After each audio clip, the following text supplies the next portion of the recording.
नमस्कार, आपण पाहताय कोकणचं नंबर 1 महा चॅनल कोकणचा लाईव्ह बातमीपत्रात आपलं स्वागत। सुरुवात करूया हेडलाईन्सनं। खोटं बोलण्याचा पुरस्कार वैभव नाईकांनाच द्या, निलेश राणे कडाडले। तर मुंबई गोवा हायवे बेमुदत बंद करू, राजू शेट्टींचा इशारा। आणि कणकवलीत भव्य मराठा सांस्कृतिक भवन उभारणार। आता पाहूया सविस्तर बातमी। सावंतवाडी शहराच्या जिव्हाळ्याचा प्रश्न असलेली नव्या नळपाणी योजनेच्या कामात कुठलंही राजकारण न करता जनतेच्या सूचना ऐकून चांगलं काम करण्यासाठी निश्चितच पावलं उचलली जातील।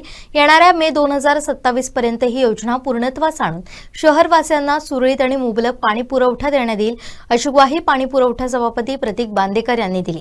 सद्यस्थितीत 3,500 नळ ग्राहक असून ही नवी योजना मार्गी लागल्यानंतर 5,000 ग्राहकांचं उद्दिष्ट डोळ्यासमोर ठेवलं आहे, अशी माहिती त्यांनी दिली आहे। आयोजित पत्रकार परिषदेत ते बोलत होते। महाराष्ट्राचे मुख्यमंत्री श्री देवेंद्र फडणवीस, आमचे लाडके प्रदेश अध्यक्ष रवींद्र चव्हाणजी, सिंधुदुर्ग रत्नागिरीचे खासदार नारायणरावजी राणे, त्याचबरोबर आपल्या जिल्ह्याचे पालकमंत्री माननीय नितेशजी राणे साहेब यांच्या मार्गदर्शनाखाली, त्याचबरोबर आमचे नगराध्यक्ष मॅडम माननीय श्रद्धाराजे भोसले मॅडम व उपनगराध्यक्ष माननीय आमचे निरवडेकर साहेब यांच्या अध्यक्षतेखाली पाणी पुरवठा सभापतीपदी माझी निवड झाली। याबद्दल मी आधी सर्व वरिष्ठ नेत्यांचे आभार मानतो आणि सावंतवाडी शहरासारख्या एका महत्त्वाच्या पाणी पुरवठा या पदावर एवढं मोठं पद मला पहिल्याच टर्मला दिलं, त्याबद्दल मी सर्व वरिष्ठ नेत्यांचे मनापासून आभार मानतो।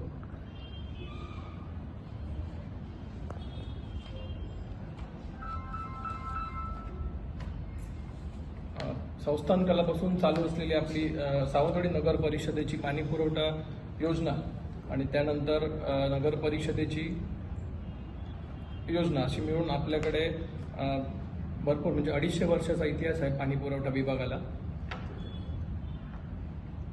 या पूर्ण विभागाची माहिती घेतल्यानंतर आणि या पदावर पदभार स्वीकारल्यानंतर आपण संपूर्ण विभागाचा आढावा घेतला आणि त्या संपूर्ण विभागाचा आढावा घेत असताना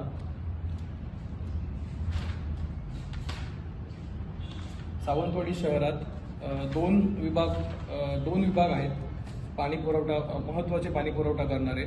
एक म्हणजे चिवाळ टेकडी आणि दुसरी म्हणजे नरेंद्र डोंगर। या दोन महत्त्वाच्या स्रोत म्हणजे साठवणुकीत टाक्यावरून आपल्याला शहराला पाणी पुरवठा होतो आणि गेल्या 5 वर्षाचे म्हणजे आपण सर्वे केला, त्याच्यात गेल्या 5 वर्षाची पूर्ण माहिती घेतल्यानंतर, तक्रारींचा आढावा घेतल्यानंतर असं निदर्शनास आलं की नरेंद्र डोंगर ही जी टाकी आहे त्या टाकीच्या पूर्ण म्हणजे जेवढा भाग येतो टाकीच्या एरियामध्ये, एवढ्यामध्ये पाणी टंचाईचं गेल्या उन्हाळ्यामध्ये म्हणजे महत्त्वाचं उन्हाळ्यामध्ये पाणी टंचाईचं प्रमाण जास्त आहे। त्याचबरोबर सावंतवाडी शहराला प्रस्तावित असलेली नाविन्यपूर्ण नळपाणी योजना 56 कोटी रुपयाची राज्यस्तरावरील नाविन्यपूर्ण योजना वैशिष्ट्यपूर्ण निधीतून आपल्याला मिळालेली आहे। ही योजना 8 डिसेंबर 2023 या रोजी मंजूर झाली। त्याच्यानंतर 1 ऑगस्ट 2026 ही पूर्ण करण्याची तारीख ही या योजनेसाठी दिली गेली। त्याच्यानंतर सन्माननीय आमदार दीपकभाई केसरकर यांच्या प्रयत्नांनी ही योजना सावंतवाडी शहराला मंजूर झाली होती। 2023 नंतर आज 2026 पर्यंत म्हणजे जोपर्यंत नगर परिषदेची निवडणूक झाली नाही आणि लोकप्रतिनिधी निवडून आले नाही तोपर्यंत या योजनेमध्ये टोटल 85 किलोमीटरचं काम प्रस्तावित होतं आणि त्यापैकी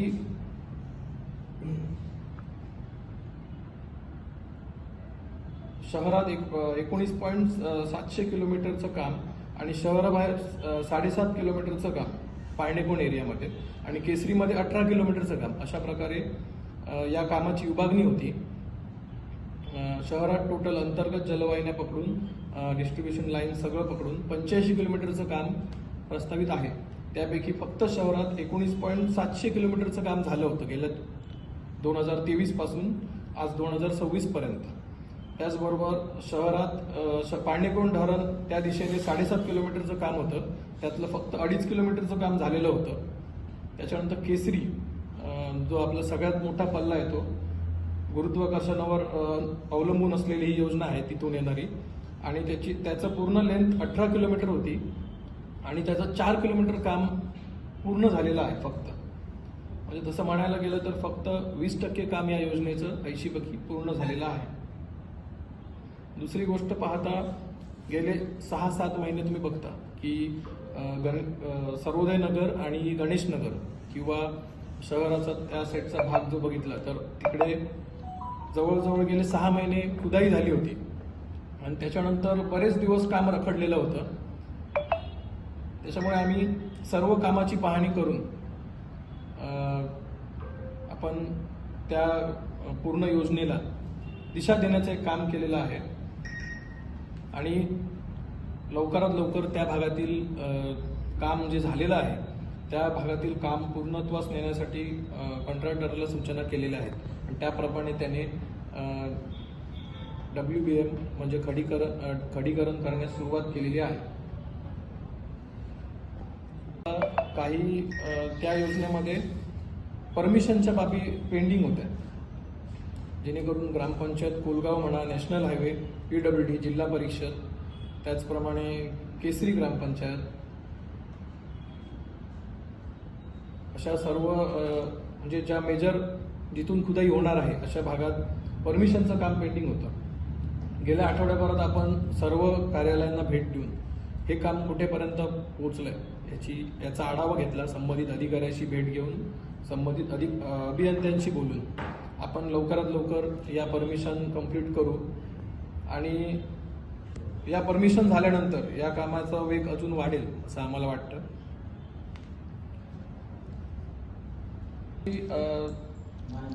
पाणी पुरवठा विशेष समितीची सर्वसाधारण सभा पार पडली. त्यामुळे या सर्वसाधारण सभेत आमचे 5 सदस्य आणि सभापती हे सगळं मिळून आम्ही या पूर्ण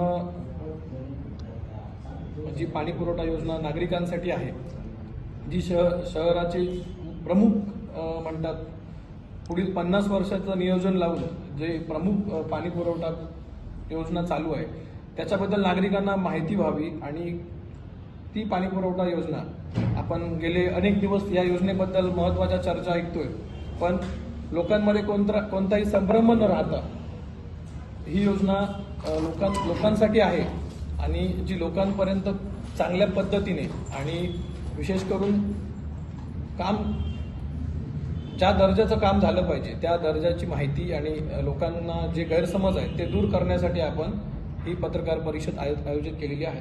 एकंदरीत हवा आहे आणि आता फक्त 3 महिने राहिले, 3 महिन्यात काही त्यावर तुम्हाला सविस्तर सांगायचं म्हणजे ज्यावेळी आपण सत्तेत आलो त्यावेळी या पूर्ण योजनेचा आढावा घेणं हे सगळ्यात महत्त्वाचं काम होतं आपलं.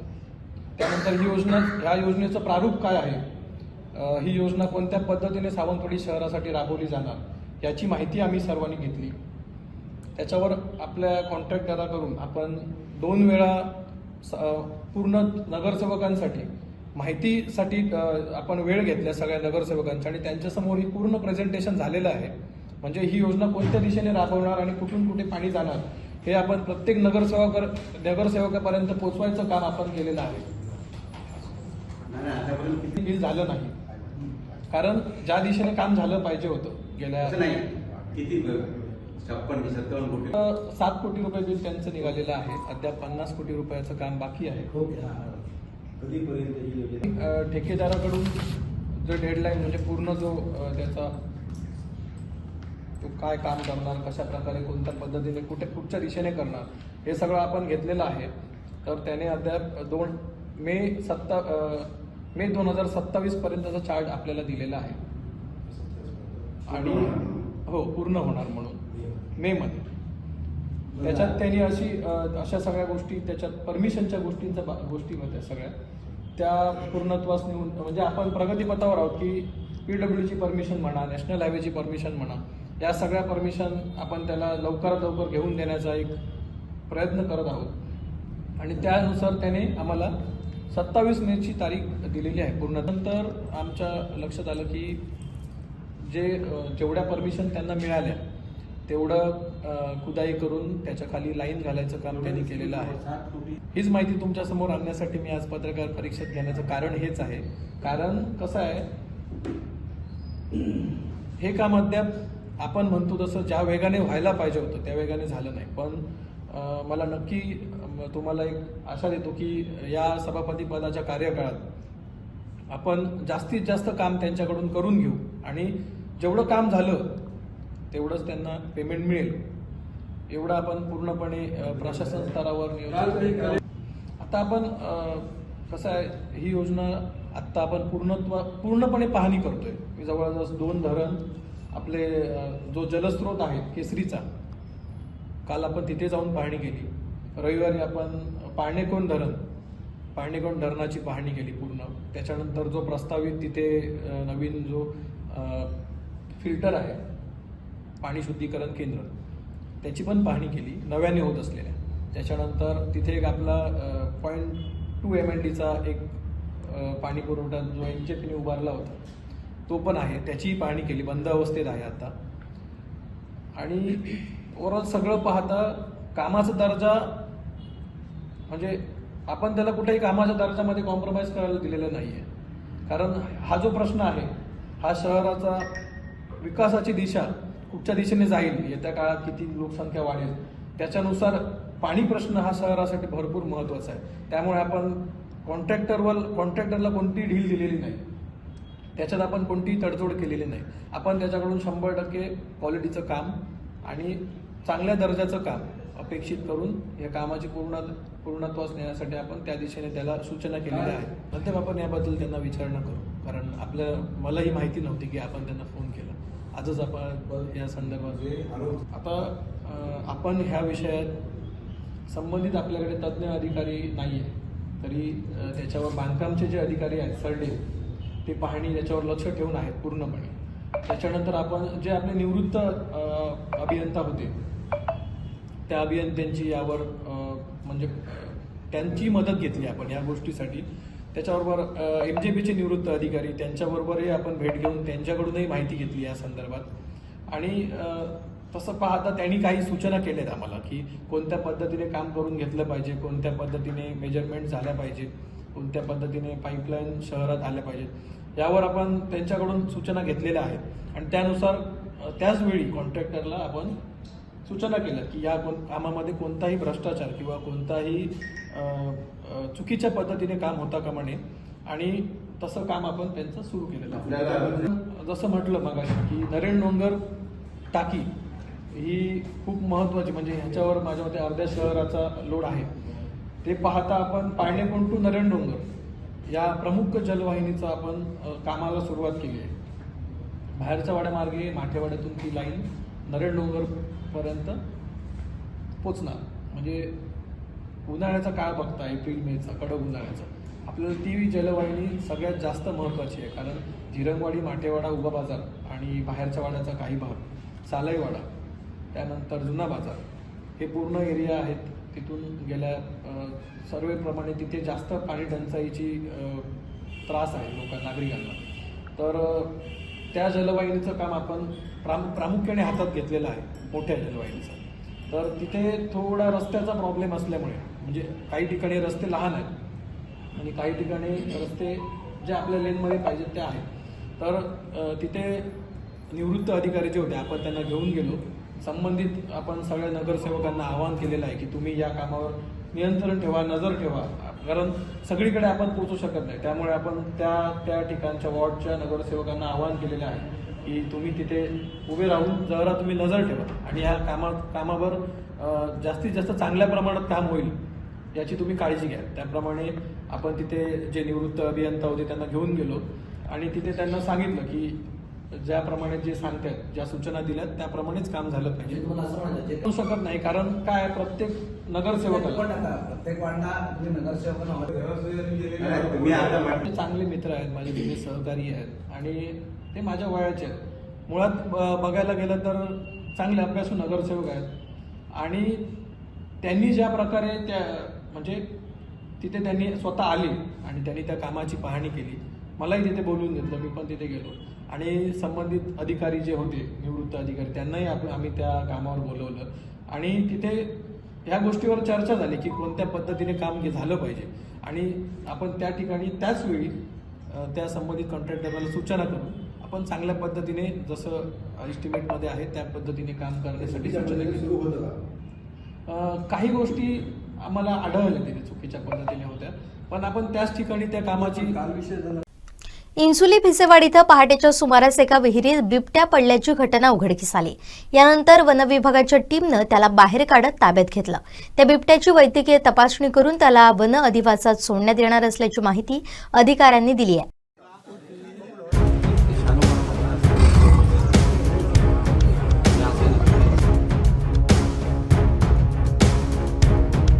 इन्सुलीतील अमित धुरी यांच्या मालकीच्या विहिरीत हा बिबट्या पडला होता. यावेळी बघ्यांनी मोठी गर्दी केली होती. रात्रीच्या सुमारास भक्ष्याचा पाठलाग करत असताना या बिबट्याचा अंदाज चुकला आणि तो थेट विहिरीत कोसळला. पहाटे विहिरीतून डरकाळ्यांचे आवाज येऊ लागल्यानं ही घटना धुरी यांच्या निदर्शनास आली. घटनेची माहिती मिळताच वनविभागाचे पथक तातडीनं घटनास्थळी दाखल झालं.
वन विभागानं बिबट्याला विहिरीतून सुखरूप बाहेर काढलं. बिबट्याला बाहेर काढल्यानंतर तज्ज्ञांकडून त्याची वैद्यकीय तपासणी करून तो पूर्णपणे स्वस्थ असल्याची खात्री पटल्यानंतर त्याला त्याच्या नैसर्गिक अधिवासात सुरक्षितपणे सोडण्यात येणार आहे अशी माहिती देण्यात आली.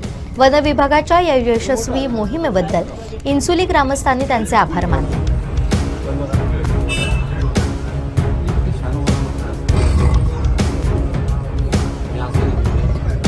सिंधुदुर्ग जिल्ह्यातील साबरवाड येथील नूतन स्फटिक शिवलिंग मंदिरात महाशिवरात्रीचा उत्सव मोठ्या उत्साहात आणि भक्तिमय वातावरणात पार पडला.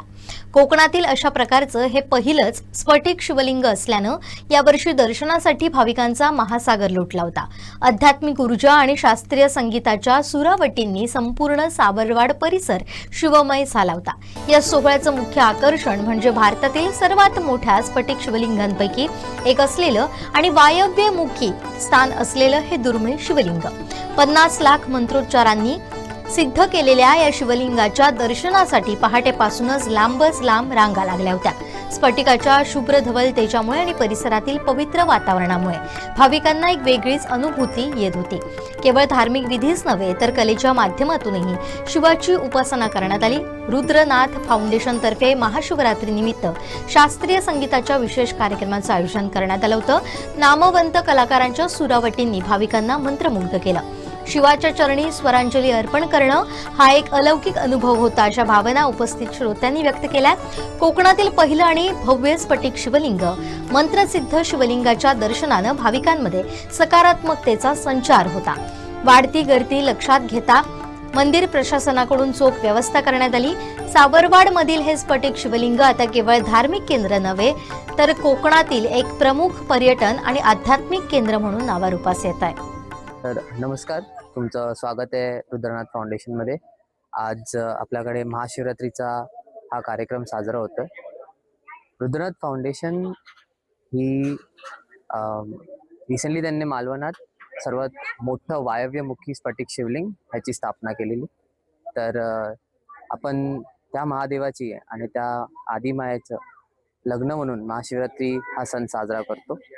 आपल्याला अतिशय प्रेम आपल्या मालवणी माणसांनी हे दाखवलेलं आहे आणि तशीच गर्दी ही आपल्याकडे ती दर दिवशी आपल्याला पाहायलाच भेटते. रुद्रनाथ फाउंडेशन आपली फिलॉसॉफी जी आहे ती त्रिका शैविझमची आहे. त्रिका शैविझम हे काश्मीरी पाशुपत शैविझम म्हणजेच काश्मीरमधला जो आपण शैविझमचा उगम हा स्थान जे म्हणू शकतो तिकडनं आलेली आहे. आपली मान्यता हीच आहे की तुम्ही कुठलाही धर्म किंवा काही फॉलो करतात तर ते कम्प्लिटली तार्किक हे असलं पाहिजे. रिझनिंग, रॅशनलायझिंग हे आपले कोर फंडामेंटल्स आहेत जे आपण कुठल्या पण ह्याच्यात फॉलो करताना आपण त्यांचं बिलीफवर आपण भरोसा ठेवतो. आपण क्रियायोग हे कम्प्लिटली फ्री ऑफ कॉस्ट हे लोकांना शिकवतो. क्रिया तुम्हाला सांगितलं झालं तर क्रिया म्हणजे गती देणं. तर आपण बोलू की साधनेच्या पाठात एक रथसारखं काम करतं, जे तुमच्या साधनेचं जे ही जर्नी आहे त्याच्यात तुम्हाला गती देऊन तुम्हाला जास्तीत जास्त पुढपर्यंत आपण पोहोचवण्याचा प्रयत्न करतो. तो एक प्राणायामच आहे आपल्या कुंडलिनी साधनेचा आणि सप्तचक्रांचा, जो तुम्ही इथे कम्प्लिटली फ्री ऑफ कॉस्ट येऊन शिकू शकतात. 2 दिवसाचं आपण शिबिर ठेवतो इथे. जनरली सॅटर्डे संडेजला असतं. त्याच्यात सकाळी 6 ते 12 मंदिर आपण कम्प्लिटली बंद ठेवतो, कारण आपली मान्यता आहे की इथे आपल्याला साधकांची ही जास्त गरज आहे. सो तेव्हा त्यांना तो ध्यानाचा वेळ भेटणं, त्यासाठी आपण मंदिर कम्प्लिटली बंद ठेवतो आणि तेव्हा आपण हे शिबिर कंडक्ट करतो. तर मंदिराबाबतीत सांगायला झालं तर वराड गावात जे चिक्कूसावली हॉटेल आहे कसाल मालवण रोडवर, त्याच्या अगदी समोर हे आपलं मंदिर आपण इथे स्थापित केलेलं आहे. तर सांगितलं असं आपण इथे निर्वाणलिंग म्हणजे जो भारतातला सर्वात मोठा वायव्यमुखी शिवलिंग आहे तो इथे स्थापित केलेला आहे. आणि त्याच्या संगती आहे तर तो आपला महाशक्ती स्तंभ. महाशक्ती स्तंभ हा महाकालीचा प्रतीक आहे. तो महाकालीचा एक महापाषाण म्हणून आपण तिला पूजतो. आपली मान्यता हीच की जर तुम्हाला शिवाला जाण्याचं असेल, त्याला समजायचं असेल, तर ती पार्वतीच आहे जी तुम्हाला त्याच्या बाबतीत समजवू शकते, त्याच्या बाबतीत त्याला प्रेम करायला शिकवू शकते. म्हणून आपल्याकडे होणारे सगळे जे देवी साधनं आहे ते आपण तिला पूजन करतो. आपल्याकडे एक लज्जा गौरीचं स्थान आहे, म्हणजेच ज्या वेळेपासून या भारतवर्षात या स्त्री तत्वाला पूजायला सुरू केलंय आपण, तर तो त्या कामाख्याच्या रूपेत आपण तिला पूजतो as a menstruating goddess, as a goddess of fertility. की तीच ती आदिमाया जिच्यामधनं हे निर्माण शक्य झालं आपल्या या अख्ख्या जगाचं, तुमचं, आमचं, सगळ्यांचं. त्याच्याबरोबर आपल्या इथे नागोबा आहे, तिथे आपला राखणदार सारखा आहे. तर असे तुम्हाला इथे येऊन कुठल्याही प्रकारची साधना ही अशी शिकायची असेल, ती ध्यान मार्गी असो, ती शास्त्रात करून असो, ती भजन गाऊन असो, आपण या जागेला एक कॅम्पस म्हणूनच बोलतो, ना की एक आश्रम म्हणून. तुमचा जो काय सब्जेक्ट जो तुम्हाला भावतो तुम्ही येऊन इथे शिकवू शकतात आणि फक्त या जर्नीची एन्जॉयमेंट वाढवू शकतात. अजित पवारांच्या विमानाचा ब्लॅक बॉक्स खराब होता असा दावा भाजपा आमदार सुरेश धस यांनी केलाय. याबाबत नेमकं ते काय म्हणाले पाहूया. हे पहा, ब्लॅक बॉक्स जो आहे ते अंतिम तपासणी त्याच्यामधले आहे आणि माझं मत असं आहे की याच्यामध्ये विनाकारण बाकीचं काही बोलता ते ब्लॅक बॉक्सचा रिपोर्ट येऊ द्या आणि राज्याच्या प्रमुखांनी राज्याच्या क्रमांक 1चं पद ज्यांच्याकडे आहे त्यांनी अपघात झाल्याच्या नंतर दुसऱ्याच दिवशी मला वाटतं केंद्राच्या या खात्याच्या मंत्र्यांना पत्र लिहिलेलं आहे आणि ब्लॅक बॉक्सचाही रिपोर्ट येईल आणि जे रिपोर्ट्स आल्याच्या नंतर अपघाताचं मुख्य कारण त्याच्यामध्ये पुढे येईल, त्याच्यामध्ये काही अडचण राहणार. त्याच ब्लॅक बॉक्सचा रिपोर्ट यायला थोडेसे अडथळे येत आहेत आणि त्याच्यामुळे शंका ज्या आहेत त्या उपस्थित केल्या जातात. तर जे शंका व्यक्त करतील मी त्यांना कोणाला नावं तर ठेवू शकत नाही, परंतु हा ॲक्सिडेंट आहे, ॲक्सिडेंट झालेला आहे आणि याच्या बाबतीमध्ये सुरुवातीला अत्यंत तुरंत काही लोकांनी ऑब्जेक्शन घेतले होते. त्याच्यावरती मला वाटतं त्याच सायंकाळी स्वतः पवार साहेबांनी सुद्धा स्टेटमेंट केलेलं आहे. स्वाभिमानी पक्षाचे अध्यक्ष राजू शेट्टी आंबा बागायतदारांच्या एल्गार मेळाव्यानिमित्त सिंधुदुर्गात आले होते. आंबा बागायतदारांना दिलासा देणारे महत्त्वाचे निर्णय या मेळाव्यात घेण्यात आलेत. मात्र शासनानं शेतकरी आंबा बागायतदारांच्या हिताचे निर्णय न घेतल्यास मुंबई गोवा हायवे बेमुदत बंद करणार असल्याचा इशारा त्यांनी दिलाय. आयोजित केलेला होता त्याला खरोखरच सुखद असा धक्का मला बसला आणि प्रचंड असा प्रतिसाद मिळाला. मला सुद्धा एवढा प्रतिसाद अपेक्षित नव्हता. यावरून कोकणातला शेतकरी किती दुखावलेला आहे, किती अडचणीत आहे, संकटात आहे हे लक्षात येतं. हॉल भरून आम्हाला परत पर्यायी व्यवस्था करावी लागली.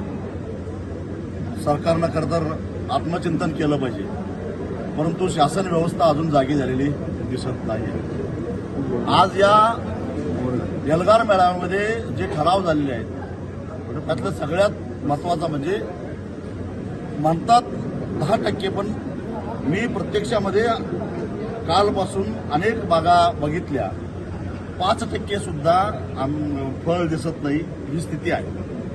तेव्हा हेक्टरी 5 लाख रुपये अथवा गुंठ्याला 5,000 रुपये या पद्धतीनं थेट नुकसान भरपाई सरकारनं दिली पाहिजे आणि या संदर्भातला निर्णय सरकारनं तातडीनं घ्यायला पाहिजे.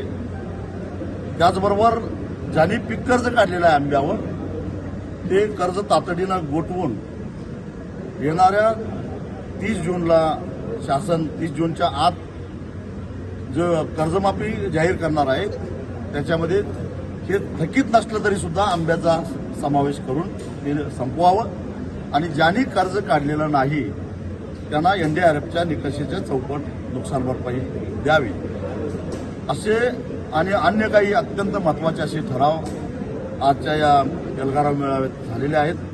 व्यापाऱ्याने जर का शेतकऱ्याला त्रास देण्याचा प्रयत्न केला वसुलीसाठी तर वेळप्रसंगी कायदा हातात घेऊन स्वाभिमानी शेतकरी संघटना त्या व्यापाऱ्यांना नीट करेल. हीच परिस्थिती कीटकनाशक आणि बुरशीनाशक विकणाऱ्या कृषी सेवा केंद्रवाल्यांनाही इशारा देतो. भरमसाठ नफा कमवून तुम्ही आतापर्यंत कमावलेला आहे, आता यावेळी जरा सबुरीनं घ्या, शेतकऱ्यांना तगादा लावू नका. हा दिलासा या मेळाव्याच्या माध्यमातून आम्ही दिलेला आहे. येत्या 12 मार्चला आम्ही 20 दिवस सरकारला निर्णय घ्यायला वेळ दिलेला आहे. 12 मार्चच्या आत सरकारनं ठोस भूमिका स्पष्ट करावी. विधानसभेचं अधिवेशन होतंय, अर्थसंकल्प मांडला जातोय. अर्थसंकल्पाच्या भाषणामध्ये कोकणातला शेतकऱ्याला आम्ही वाऱ्यावर सोडणार नाही, एवढ्या कुठेचं पॅकेज आम्ही जाहीर करतो असं अर्थमंत्र्यांच्या भाषणामध्ये जर आम्हाला ऐकायचं आहे. अन्यथा 12 मार्चला सिंधुदुर्ग जिल्हाधिकारी कार्यालयाला प्रचंड मोठा महामोर्चा काढायचा निर्णय आम्ही आज घेतलेला आहे आणि त्या महामोर्चानंतर एक दिवस मोर्चा काढला म्हणून नव्हे तरी सुद्धा जर का याच्यातून काही उत्तर सुटलं नाही तर त्याच्यानंतर त्याच दिवशी आम्ही तारीख जाहीर करू. मुंबई गोवा राष्ट्रीय महामार्ग बेमुदत आम्ही रोखून धरू. परंतु आता आंबा उत्पादकांना वाऱ्यावर सोडणार नाही. त्याला जोपर्यंत न्याय मिळणार नाही तोपर्यंत आता स्वाभिमानी शेतकरी संघटना, आंबा बागायतदार संघ, व्यापारी संघ आम्ही सगळेजण संयुक्तरित्या सगळे गट तट यात राजकारण नाही, काही नाही.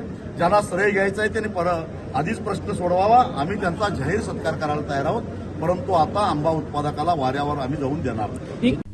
कणकवली शहरात अभिमानाची आणि मराठा समाजासाठी ऐतिहासिक ठरणारी एक मोठी घोषणा पालकमंत्री नितेश राणेंनी केली आहे. कणकवलीच्या मध्यवर्ती ठिकाणी भव्य मराठा सांस्कृतिक भवन उभारण्यात येणार असून या प्रकल्पाला शासकीय मान्यता मिळाली आहे. पालकमंत्री नितेश राणे यांच्या पुढाकारातून हा महत्त्वाकांक्षी प्रकल्प साकार होणार आहे. त्यासाठी 8 कोटी रुपयांची आर्थिक तरतूद करण्यात आली आहे. शुभ असते सकाळी 11 वाजता होणार आहे आणि त्या संदर्भातलं नियोजन करण्यासाठी कणकवली तालुक्यातील सकल मराठा समाजाचे प्रतिनिधी या ठिकाणी निमंत्रित केलेले होते आणि यामध्ये सर्वच खारेपाटून उसरगावपर्यंत असे प्रमुख प्रतिनिधी सर्व उपस्थित होते. यावेळी सर्वानुमते हा पालकमंत्री नितेश साहेब यांचा जो प्रस्ताव आणि त्यांनी जी मंजूर करून आणलेलं हे जे सांस्कृतिक भवन आहे त्याचं स्वागत करण्यात आलेलं आहे आणि त्या भवनाच्या भूमिपूजनासाठी उत्स्फूर्तपणे मोठ्या संख्येनं हजारोच्या संख्येनं येण्याचं नियोजन केलेलं आहे. या ठिकाणी आता तसं नियोजन झालेलं आहे आणि तसं ते 19 फेब्रुवारीला छत्रपती शिवाजी महाराजांच्या चौकात हे भूमिपूजन होणार आहे. तशा पद्धतीची सगळी व्यवस्था आणि त्या पद्धतीचं नियोजन या ठिकाणी आज संपन्न झालं आहे. सिंधुदुर्ग जिल्ह्यातील अत्यंत मध्यवर्ती जागा आज या ठिकाणी मराठा सांस्कृतिक भवन उभं करत आहेत. पालकमंत्र्यांच्या मनापासून त्या ठिकाणी अभिनंदन करतो. मराठा समाजाची बरेच दिवसापासूनची जी इच्छा होती मराठा सांस्कृतिक केंद्र किंवा भवन असावं आणि त्या ह्याच्यामध्ये नाट्यगृह आहे, त्याच्यानंतर आर्ट गॅलरी आहे, छत्रपती शिवाजी महाराजांचा अश्वरूढ पुतळा त्या ठिकाणी होणार आहे. एकंदरीत कणकवली शहराच्या आणि सिंधुदुर्ग जिल्ह्याच्या सौंदर्यामध्ये भर पडेल अशा प्रकारचं ते स्मारक होणार आहे. याच्यामध्ये MPSC UPSC असेल किंवा या ठिकाणी मराठा समाजासाठी किंवा ज्या काही भगिनी आहेत त्यांचे काही ट्रेनिंगचे प्रोग्राम जे असतील यांचासुद्धा त्या ठिकाणी 150 लोकांचा त्या ठिकाणी हॉल असेल.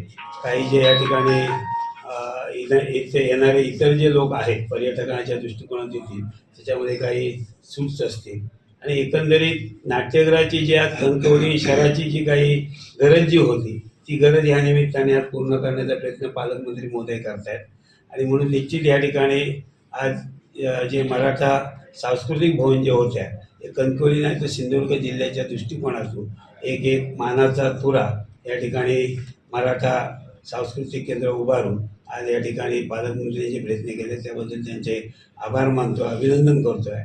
आणि हा कार्यक्रम 19 फेब्रुवारीला छत्रपती शिवाजी महाराजांची जी जयंती आहे या जयंतीचं औचित्य साधून हा कार्यक्रम त्या ठिकाणी भूमिपूजनाचा होतो आहे. पालकमंत्र्यांच्या शुभ हस्ते हे भूमिपूजन होणार आहे आणि म्हणून सिंधुदुर्ग जिल्ह्यातील सर्व जे मराठा बांधव जे आहेत या मराठा बांधवांनी मोठ्या संख्येने या कार्यक्रमाला शुभेच्छा देण्यासाठी उपस्थित राहावे अशा प्रकारचं आवाहन मराठा समाजाच्या वतीने आम्ही करत आहोत. वर्षापासून शिवस्मारक कणकवलीत व्हावं अशा प्रकारची इच्छा होती आणि त्या दृष्टीने विविध जागांचा शोध किंवा कुठं करायचं वगैरे चाललेलं होतं. पालकमंत्री साहेबांना सुरुवातीलाच आम्ही सगळ्यांनी सांगितलं की ही बांधकामची जागा आता रिकामी झालेली आहे, त्या ठिकाणी जर अशा प्रकारचं एक चांगलं शिवस्मारक जर निर्माण झालं तर ती कणकवलीची पण त्याच्यामुळं ही वाढेल आणि सगळ्या लोकांना सोयीस्कर अशी ती जागा आहे आणि त्या ठिकाणी ते व्हावं अशा प्रकारची इच्छा आम्ही पालकमंत्र्यांना काही महिन्यापूर्वी सांगितलेली होती आणि त्या दृष्टीने त्यांनी ह्या इलेक्शननंतर प्रयत्न सुरू केले आणि त्या जागेवर शासन अधिक आपण अशा सहकार्याने एक शिवस्मारक आणि त्या ठिकाणी सर्व सोयींनी युक्त अशी बिल्डिंग उभी राहण्याचा आता योग जवळ आलेला आहे. आत्ताच सर्व बोर्ड वगैरे हे सगळे घेऊन गेले, त्यांनी माहिती दिलेली आहे तर बिल्डिंग कशी असेल, शिवस्मारक कसे असेल, शिवाजी महाराजांचा पुतळा कुठे असेल, गार्डन असेल, जेणेकरून केवळ ते समाजाचंच नाही तर सर्वांसाठी एक चांगलं ठिकाण होईल, जेणेकरून कणकवलीचं नाव होईल, सर्व समाजाचं नाव होईल. मराठा सांस्कृतिक केंद्र भवन हा असं राहील. त्या ठिकाणी त्या इमारतीमध्ये आर्ट गॅलरी असेल, सभागृह असेल, छोटे मोठे कार्यक्रम होतील त्या ठिकाणी. म्हणजे सगळ्यांसाठी ते उपयुक्त अशा प्रकारची इमारत होईल. चित्रपट शिवपुतळा होईल, नाट्यगृह, हा नाट्यगृह होईल, आर्ट गॅलरी. हा आर्ट गॅलरी.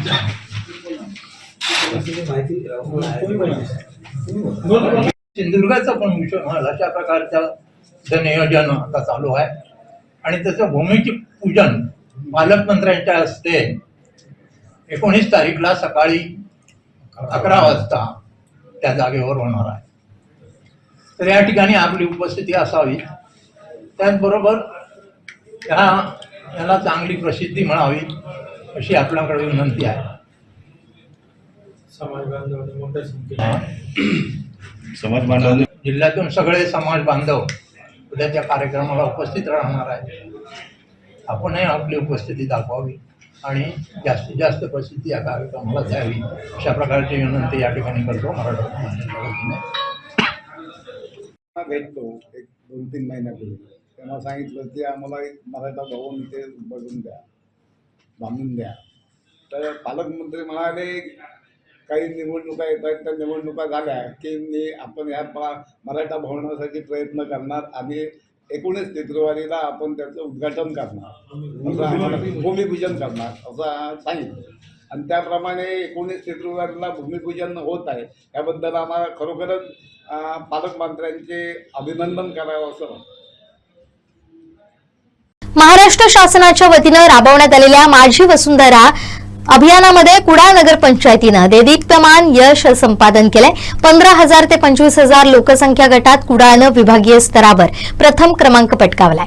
राज्याच्या क्रमवारीत 62व्या स्थानावरून थेट 10व्या क्रमांकावर झेप घेतली आहे. या यशाबद्दल नगरपंचायतीला 75 लाख रुपयांचं बक्षीस जाहीर झालं, अशी माहिती कुडाळ नगर परिषदेचे नगराध्यक्षा प्राजक्ता शिरवलकर यांनी दिली आहे.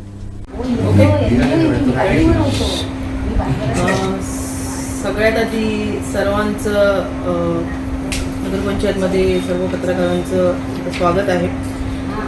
सर्वांना नमस्कार. आज आपण पत्रकार परिषद घेण्याची पण एक विशेष बाब आहे. आपण कुडाळच्या सर्वांगीण विकासासाठी किंवा सध्या सुरू असलेले प्रोजेक्ट असतील, विकास कामं असतील, यांच्या निमित्ताने आपण सोशल मीडियावरनं नेहमी बोलत आलेलेच आहोत. आपली कामं आपण बघतच असाल. पण आज एक विशेष गोष्ट आहे ज्याच्यासाठी आपण समोर सगळे भेटत आहोत. महाराष्ट्र शासनाच्या माझी वसुंधरा अभियान 5 मध्ये कुडाळ नगरपंचायतने विभाग स्तरावर 15,000 ते 25,000 लोकसंख्या गटात प्रथम क्रमांक मिळवलेला आहे. याबाबत अधिकृत शासन निर्णय काल दिनांक 17/2/2026 रोजी पर्यावरण विभागाकडून प्राप्त झाला आहे. तसंच कुडाळ नगरपंचायतीस रक्कम रुपये 75 लक्ष बक्षीस जाहीर झालेलं आहे. याबद्दल मागील वर्षाच्या स्पर्धेत राज्यस्तरावरनं कुडाळ नगरपंचायतचा 62वा क्रमांक होता. पण यावेळी संपूर्ण महाराष्ट्र राज्यातून कुडाळ नगरपंचायत 10व्या क्रमांकावर कुडाळ नगरपंचायतने झेप घेतलेली आहे. खरंच त्यामुळे कुडाळ नगरपंचायतमध्ये आनंदाचं असं वातावरण आहे. या अभियानामध्ये आम्ही केलेली थोडी प्रभावीपणे राबवण्यासाठी उपक्रम घेतले होते, त्याबद्दल मी थोडी माहिती देऊ इच्छिते. त्यामध्ये एक पर्यावरण संवर्धन करण्यासाठी कुडाळ नगरपंचायतद्वारे वृक्ष लागवड, शेवगा वाटप, त्याच्यानंतर महिला बचत गटांमध्ये जाऊन जनजागृती करणे, शालेय विद्यार्थ्यांमध्ये जनजागृती करणे, नगरपंचायतद्वारे वाहनांचे प्रदर्शन, सौर ऊर्जेच्या वापराबाबत माहिती देण्यासाठी विशेष पर्यावरण महोत्सवाचे आम्ही आयोजन केले होते. त्यानंतर चार्जिंग स्टेशन उभारणे, सोलर लाईट उभारणे. आता शहरात आपण सोलर लाईटची जास्त मोठ्या प्रमाणात उभारणी केलेली आहे. त्याच्यानंतर सायकल ट्रॅक तयार करणे, हवा गुणवत्ता तपासणी, वॉटर ऑडिट असे ठराविक उपक्रम आपण हाती घेतले होते. या उपक्रमांना अनुषंगाने हे सगळं करून आपल्याला हे बक्षीस मिळालेलं आहे. वरील काम पार पडताना नगराध्यक्ष म्हणून तसेच माझे सर्व सन्माननीय सहकाऱ्यांनी सभागृहाच्या माध्यमातून या सर्व कामांना मंजुरी दिली. त्याचप्रमाणे जिकडे गरज आहे अशा गरजेनुसार आपण निधी वापरास मुभा पण दिलेली आहे. त्याचप्रमाणे या कुडाळ नगरपंचायतचे तत्कालीन मुख्याधिकारी श्री नातूसाहेब तसेच सध्या कार्यरत असलेले मुख्याधिकारी औंधकर साहेब यांचे मार्गदर्शनाखाली हे अभियान यशस्वीपणे राबविण्यात आले. कुडाळ नगरपंचायतचे सर्व अधिकारी कर्मचारी यांनी यासाठी विशेष मेहनत अशी घेतलेली आहे. त्यांचे मी सर्वांचे मनापासून अभिनंदन करते. हे अभियान यशस्वीपणे राबवण्यासाठी कुडाळ नगरपंचायतमधील सर्व आपले सुजाण नागरिक, त्याचप्रमाणे विक्टर डॉन्टस लॉ कॉलेज, संत राहुल महाराज महाविद्यालय, कुडाळ शहरातील सर्व शाळांचे विद्यार्थी, शिक्षक, सिंधुदुर्ग सायकलिस्ट असोसिएशन, महिला बचत गट यांचे विशेष सहकार्य आम्हाला लाभले. ही एक कुडाळ शहरासाठी मोठी अचीवमेंट आहे. यापुढे देखील कुडाळ नगरपंचायत या स्पर्धेत अधिक जोमाने भाग घेणार असून राज्यस्तरावर उत्तम क्रमांक मिळवण्यासाठी आम्ही प्रयत्न करणार, हे ध्येय आम्ही नजरेसमोर ठेवले आहे. या वर्षीच्या स्पर्धेसाठी आम्ही EV चार्जिंग स्टेशन उभारणे, निर्माल्य खत निर्मिती, सोलर लाईट्स, वृक्ष लागवड, जलसंधारण, पर्यावरण महोत्सव, प्लास्टिक बंदी अशा स्वरूपाच्या उपक्रमावर भर देणार आहोत. त्याचप्रमाणे या सर्व उपक्रमांमध्ये सर्व ज्यांनी आम्हाला मदत केली, त्यानंतर आपले सगळे सहकारी यांचे पण मी आभार मानते. या सगळ्या गोष्टींसाठी आपल्याला नेहमी मार्गदर्शन देणारे आपले कार्यतत्पर आमदार निलेशजी राणे साहेब यांचं आम्हाला नेहमी वेळोवेळी मार्गदर्शन लागत असतं. त्यांचं पण मी विशेष आभार मानेन.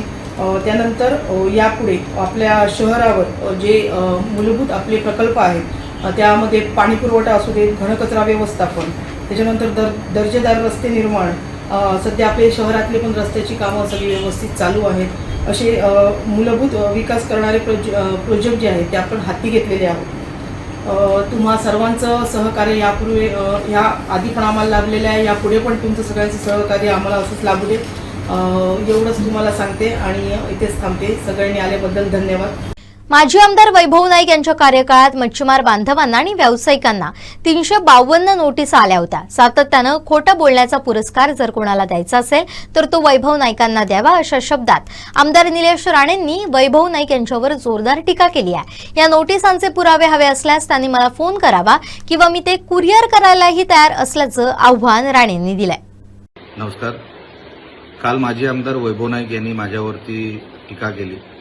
मच्छीमार बांधवांचा प्रश्न जो काल मी प्रांत कार्यालयामध्ये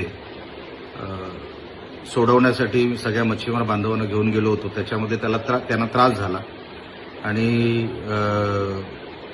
त्यांनी असं सांगितलं की ह्या सगळ्या नोटिसेस ज्या आहेत त्या आत्ताच कशा येतात. माझा आमदारकीचा कार्यकाळ सध्या 1 वर्ष सध्या पूर्ण झालेला आहे. ते मागच्या 10 वर्षामध्ये ते आमदार होते, पण ह्या नोटिसेस आत्ताच निलेश राणेच्या कार्यकाळात कसे मच्छीमार बांधवांना आल्या वगैरे वगैरे त्यांनी माझ्यावर टीका केली. आता मी त्यांना काही पुरावे देणार आहे, कारण का ते बिनपुराव्याचे नेहमी बोलतात. मी पुरावा घेऊन बोलतो. पुरावा असा आहे, ते म्हणतात त्यांच्या कार्यकाळामध्ये एकही नोटीस आली नाही असं त्यांचं म्हणणं आहे. तर मी तुम्हाला पुरावा देतो तारखेसकट, आणि कधी कोणाला बघायचं असेल, स्वतः माजी आमदारांना बघायचं असेल तर मला त्यांनी फोन करावा किंवा त्यांच्या कुठल्या माणसांनी फोन करावा. त्यांच्या घरी मी कुरिअर करायला हे सगळे डॉक्युमेंट तयार आहे. नोटिसेस टोटल त्यांच्या कार्यकाळामध्ये आलेल्या नोटिसेस 352 नोटिसेस त्यांच्या कार्यकाळामध्ये आलेल्या मच्छीमार बांधवांवर आणि व्यावसायिकांवर. 28 जुलै 2017 मध्ये एकूण 92 नोटिसेस आल्या. 19 जानेवारी 2018ला 73 नोटिसेस आल्या. 20 फेब्रुवारी 2018 एकूण 187 नोटिसेस आल्या आणि 2023ला काही नोटिसेस आल्या, जे मी आता सोशल मीडियावर टाकणार आहे. या सगळ्या नोटिसेस 352 नोटिसेस त्यांच्या 10 वर्षाच्या कार्यकाळामध्ये आल्या आणि ते काल म्हणतात की त्यांच्या कार्यकाळात नोटिसेसच आले नाही. सगळं खोटं. म्हणजे सातत्याने खोटं बोलणारा माणूस म्हणजे कोणाला जर काय प्राईज वगैरे द्यायचं असेल तर ह्या माणसाला देऊन टाका. सातत्याने हा माणूस खोटं बोलतो आणि उघड खोटं बोलतो. काही पुरावा नाही, हातपाय नाही, म्हणे त्यांच्या कार्यकाळात एकही नोटिसेस आली नाही. मी 392 दाखवतो. 392 नोटिसेस माझ्या कार्यालयामधून कधी बघून घेऊन जावं, कोणी पत्रकारांनी घेऊन जावं, कुठल्याही व्यक्तीने घेऊन जावं. माझ्या कार्यकाळामध्ये जे काही नोटिसेस आल्या, मी काल प्रांत कार्यालयामध्ये पण तेच बोललो, तुमच्यावर अन्याय होऊ देणार नाही. मच्छीमार बांधवांवर किंवा व्यावसायिकांवर कसली जरी अडचण आली, कोर्टात जरी ही फाईट न्यावी लागली, तरी निलेश राणे तुमच्या बरोबर, तुमच्या सोबत सर्वात पुढे उभा आहे. हे सांगण्याचं सातत्याने मी काम करतो आणि करणार देखील. म्हणून मच्छीमार बांधव, किनारपट्टी या वेळेला निलेश राणे सोबत राहील. हेच दुखणं आहे माझे आमदारांचं. असो, दुसरी गोष्ट ते म्हणतायत की ह्या नोटिसेस मालवणमध्येच का येतात. खरं तर मला हा माणूस शिकलेला आहे की नाही मला माहित नाही, नोटीस वाचता येतं का माहित नाही. एवढं म्हणजे माणूस कसं बोलू शकतो. तक्रारदार हा जो आहे किंवा जी व्यक्ती आहे ती व्यक्ती मालवणमधली आहे आणि सातत्याने तक्रारी त्या व्यक्तीमार्फत होतात, तक्रारदार मार्फत होतात आणि म्हणून जी काही नोटिसेसचा जो काही विषय आहे, वेगवेगळ्या विषयांवर वेंगुर्ल्यात पण नोटीस गेलेल्या आहेत, देवगडमध्येही नोटीस गेलेल्या आहेत. त्याचे पुरावे मी तुम्हाला सेपरेट देऊ शकतो. पण तक्रारदार ज्या विषयांवर नोटिसेस ह्या जनरेट होत आहेत ती एका तक्रारदारीच्या तक्रार जो देतोय या विषयावर कंप्लेनंट जो आहे त्याच्यामुळे होत आहेत. एवढी साधी अक्कल माझे आमदार वैभव नाईक यांच्याकडे नाही की मालवणमध्ये हे ह्या कारणामुळे होतं, इतर कुठलंही कारण नाही. त्यात वेंगुर्ल्यामध्ये वेगळ्या पद्धतीच्या नोटिसेस जातात, देवगडमध्ये वेगळ्या पद्धतीचे नोटीस जातात. मी असेल, पालकमंत्री असतील, आम्ही दोघेही मिळून हा मार्ग कायमस्वरूपी म्हणजे जे यांना मागच्या 10 वर्षात जमलेलं नाही ते आम्ही कायमस्वरूपी ह्याच्यामध्ये मार्ग काढणार आणि मच्छीमारांना आणि आमच्या व्यावसायिकांना त्याच्यामध्ये दिलासा मिळेल कायमस्वरूपी असा तोडगा काढणार, असं उत्तर काढणार. ह्यांच्यासारखं रेंगाळत ठेवणार नाही. ह्यांना विषयच कळत नाही. काय झालंय, ह्यांच्या एक तर वाचन नाही, कुठल्याही कायद्याबद्दल माहिती नाही, कोणतरी काहीतरी सांगतं आणि म्हणून हे लगेच कॅमेरा स्टार्ट करतात आणि कुठल्या तरी पत्रकारासमोर आपली प्रतिक्रिया देतात. त्याच्या पलीकडे ह्यांना नॉलेज नाही. विषय कसा सोडवायचा, शासन दरबारी हा विषय गेल्यानंतर मागच्या 10 वर्षामध्ये मच्छीमार बांधवांसाठी हा विषय सभागृहामध्ये उचललेला एकदा तरी कोणी मला दाखवावा की यांनी कधी ह्या माझ्या आमदारांनी विषय उचलला मच्छीमार बांधवांचा हा विषय, हे सांगावा. 352 नोटिसेस माझ्याकडे आहेत, म्हणजे मागच्या 10 वर्षाचेच नोटीस आहेत. कधी सभागृहामध्ये हा विषय उचलला? एकदाही नाही. तुमचा अधिकार नाही मच्छीमार बांधवांवर किंवा या व्यवसायांवर काय बोलायचं, कारण का तुम्ही कधी बाजूच मांडली नाही त्यांची. तर आता ते अडचणीत आहेत म्हणून त्याचा फायदा घेण्यासाठी हे वैभव नाईक पुढे आलेत. जेव्हा चांगलं करायचं असतं तेव्हा हे कधी पुढे येत नाही. मच्छीमार बांधवांनाही ते चांगलं कळलेलं आहे, किनारपट्टीला कळलेलं आहे की हा बोगस माणूस आहे, काही कामाचा नाही. फक्त कुठे नेगेटिव्ह काय पसरवायचं असेल तेव्हा हा माणूस पुढे येतो. पुरावे निशी कधी बोलत नाही, सभागृहात कधी तोंड उघडलेलं नाही, मंत्रालयामध्ये ह्याचं काय वजन नव्हतं, कधी कोण उभं करत नव्हतं. सुप्रियाताई सुळेंना यांना सांगावं लागलं की तो आमदार आहे त्यांना आतमध्ये घ्या, तेव्हा ह्यांना एंट्री मिळायची. असे हे 288 पैकी एक फेकले गेलेले आमदार कुठेतरी त्या 2014 ते 24 मधले होते, यांची कोणच दखल घ्यायची नाही. पण आता कुडाळ मालवणची ओळख अख्ख्या महाराष्ट्राला झाली. वेगळं काय सांगायची मला काही गरज नाही, मी स्वतःबद्दल सांगणार नाही. सगळ्या लोकांना ज्या ज्या काही गोष्टी दिसतात ते ऐकतात, वाचतात, त्याच्यामुळे कळलेलं आहे की कुडाळ मालवणावर आता कोणच अन्याय करू शकत नाही आणि म्हणून हे पुरावे आपल्यासमोर मी ठेवलेले आहेत. महापालिका निवडणुकीनंतर मनसे अध्यक्ष राज ठाकरेंनी उपमुख्यमंत्री एकनाथ शिंदे यांची भेट घेतली, त्यामुळे चर्चांना उधाण आलंय.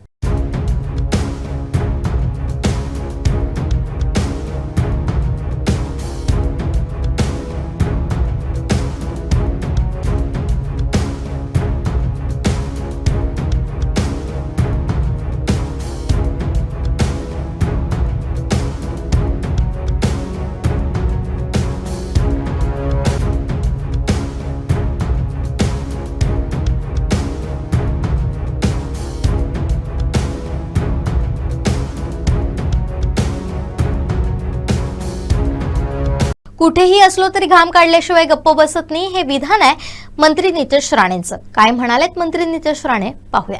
आम्ही गाव सोडून शहरांकडे आलो रोजगाराच्या निमित्ताने, नोकरीच्या निमित्ताने, आणि आज मुंबई, ठाणा, कल्याण, डोंबिवली आजूबाजूच्या परिसरात राहिलो असलो तरी आमच्या सगळ्यांमध्ये असलेला संवाद, नातं, गावाकडे गेल्यानंतर आठवणीने एक दुसऱ्याला फोन करणं, विचारपूस करणं, हे आम्ही आताही कोणीच आपण सोडलेलं नाही.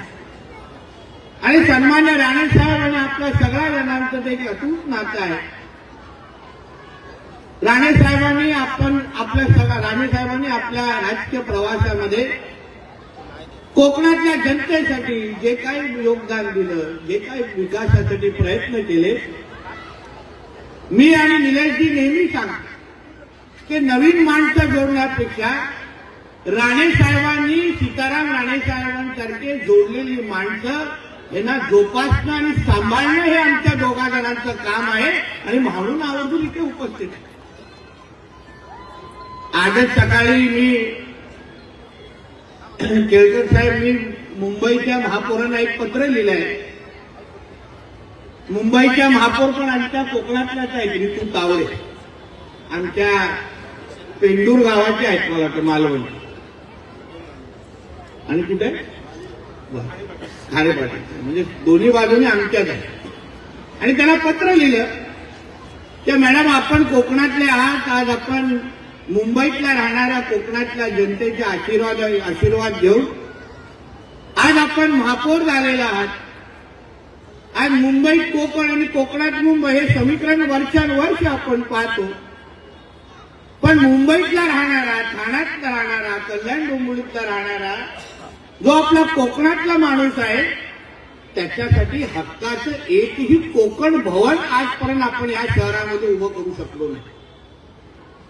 ज्या वास्तूमध्ये कोकणातला माणूस गेल्यानंतर आपली खाद्य पद्धती, आपली खाद्य संस्कृती, आपली एकंदरीत भजन संस्कृती असो, आपले नाट्य विविध, आपल्या दशावतार सारखी नाटकं असतील, की आपल्या विविध खाद्य पदार्थ जे आपल्याला भेटतात, जे असंख्य या बचत गट स्टॉलमध्ये आपल्याला उपलब्ध होतील, या सगळ्याचा एक केंद्र म्हणून आणि त्याबरोबर आपले जे मुलं मुली जे इथे शिकतात किंवा जे गावावरून जे आपण काही लोक कधी कधी नातेवाईकांना भेटायला येतो, आपल्याही हक्काचं त्या शहरामध्ये कोकणातलं भवन असलं पाहिजे, ह्या संबंधितची मागणी मी मुंबईच्या महापौरांकडे केली आहे.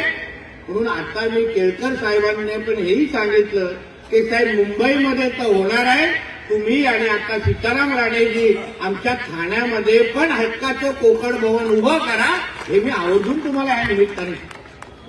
राणे साहेब तुमची जबाबदारी ह्याच्यामध्ये दुप्पट आहे. तुम्ही महापालिकेमध्ये बोला, पायाच्या आयुक्तांशी मी स्वतः बोलतो, मी मुख्यमंत्री साहेबांशी बोलतो. कोकणातल्या माणसाचं ह्या शहरांमध्ये असलेलं योगदान, मग मुंबई असो, ठाणे असो, कल्याण डोंबिवली, कुठल्याही शहरामध्ये कोकणातल्या माणसाच्या शिवाय मुंबई, ठाणा हे आजूबाजूचे परिसर चालूच शकत नाही असं मानणारे व्यक्ती आहे. आज मी एकंदरीत मंत्रालयाचा हिशोब घातला, विधिमंडळाचा हिशोब घातला, प्रत्येक दुसरा माणूस आमचा कोकणातला भेटतो आम्हाला. एक गावातला इथे ओळख देतो, दुसरा मालवणीमध्ये हाक मारतो, दुसरा काहीतरी वेगळं मारतो. म्हणजे कोकणातला माणूस प्रत्येक पावलावर आपल्याला भेटतो. म्हणून त्याची काळजी घेणं, त्याला ताकद देणं हेही लोकप्रतिनिधी म्हणून आपल्या सगळ्या जणांचं काम आहे.